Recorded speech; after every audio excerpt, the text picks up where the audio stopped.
I just wonder, like, as you are around the spring, just a spring training atmosphere, like, is there anything that stands out to you that you could think about when you think, like, back to those teams? Yeah, just the way that this team is together, the way they bond together.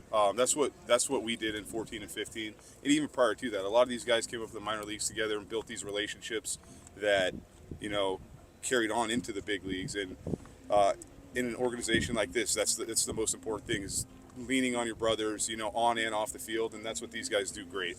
And a lot of similarities, but also different. There's different personalities, different talent, and they're going to figure that out and find a way to get to the postseason.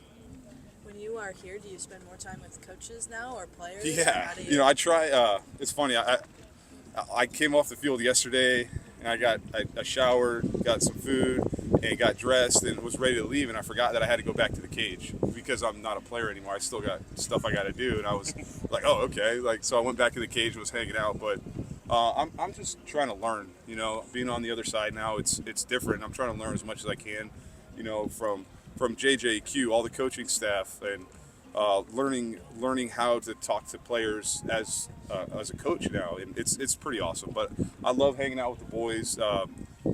Picking their brains, what they're doing. I was talking to them in the cage, trying to figure out new things, new techniques, new swing thoughts, just stuff like that. It's pretty cool. Do you see, like, a future in coaching, like, more like throughout the season I for you? mean, Or maybe. I love baseball. I love this game, and I love this organization. So anything I can do to help out, um, I'll do it. I love being around this game. I love teaching, younger kids how to play.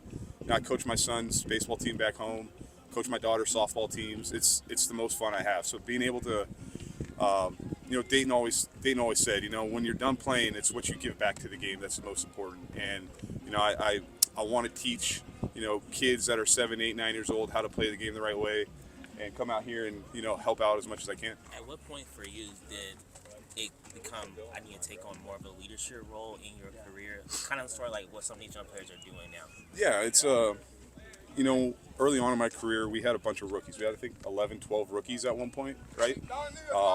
When I first came up, and we all learned together. We all did it all together, and for us, it was everybody was held accountable from everybody on the team. And then when I got traded over to Milwaukee, is kind of when it started. We were going through the postseason, trying to do things, and I was able to, take more of a leadership role and do that. But we had so many guys here that, all of us were all leaders, and that's kind of what happens here. Obviously, Salvi and Bobby, but when you have everybody holding everybody accountable is when you're in a really good spot. Has there been some of those guys, like maybe a Bobby or a Vinny, that's come up to you and was like, hey, how'd you guys do it in 2014 that they can put into their game? Yeah, occasionally. It's back then it's just such a different game. The way the game's played nowadays is really different, but they all do such a great job of being leaders in their own way. Everybody from top to bottom does a great job of it.